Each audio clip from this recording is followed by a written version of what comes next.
کوئی ایسی چیز نہیں ہے کہ جو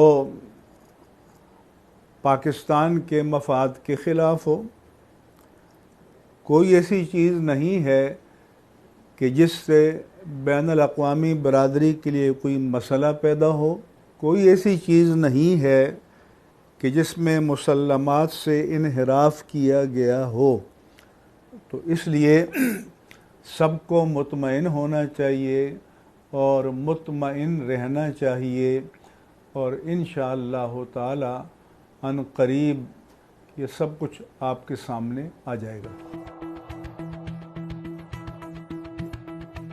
یہ ہمیشہ کے لیے خفیہ نہیں ہے، اس کے کانٹینٹس اور مندرجات سامنے آ جائیں گے۔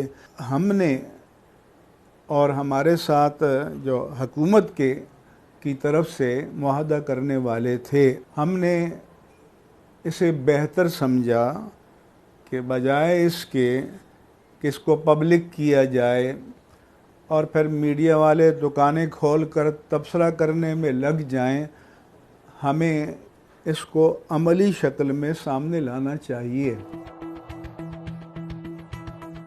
میری بھی تمنا ہے کہ بار بار اس کی نوبت نہ آئے، لیکن یہ سوال کرنے کا جواز تب بنتا ہے کہ جب ماضی میں جو 5 معاہدے ہوئے، اگر کوئی آ کر یہ کہنے کی جرأت رکھتا ہے کہ ان پر عمل درآمد ہو چکا تھا، اب پھر کیوں آئے؟ تو پھر اس لیے آئے کہ ان پر عمل درآمد نہیں ہوا۔ اب ہمیں گارنٹی دی گئی ہے کہ عمل درآمد ہوگا، تو پھر میں گارنٹی دیتا ہوں کہ بلا جواز کوئی بھی سڑکوں پر نہیں آئے گا۔ یہ گارنٹی انہوں نے دی کہ جن کے پاس گارنٹی دینے کا اختیار ہے۔ جو ہم اسٹیبلشمنٹ جسے کہتے ہیں، وہ سول سائڈ اور دوسری سائڈ، یہ دونوں کے مجموعے کا نام ہوتا ہے۔ وہ بھی ریاست کا ایک انٹیگرل پارٹ اینڈ پارسل ہیں۔ اس لیے میں کہوں گا کہ ریاست نے ہمیں یقین دلایا ہے کہ اس معاہدے پر عمل درآمد کیا جائے گا۔ اگر چیف آف آرمی اسٹاف، ان کے ادارے اس معاہدے پر عمل کریں گے اور قوم کو سرخرو کریں گے تو ان کو بھی اجر ملے گا۔ ہمارے وزیر اعظم جنہوں نے اس کو اون کیا ہے، اگر وہ اس پر قائم رہیں گے تو ان کو بھی اجر ملے گا، اور ہمارے ملک کو ایک ممکنہ جو کشت و خون یا قتل و غارت ہونے والی تھی، اس سے نجات مل جائے گی۔ تو یہ ہمارے لیے بہت بڑا انعام ہے۔ وہ جو پہلی شرط تھی کہ فرانسیسی سفیر کا مسئلہ پارلیمنٹ کو ریفر کیا جائے گا، وہ اس میں بھی شامل ہے، کوئی مسئلہ نہیں۔ پہلے عمل نہیں ہوا، اب عمل کر دیں، کوئی مسئلہ نہیں۔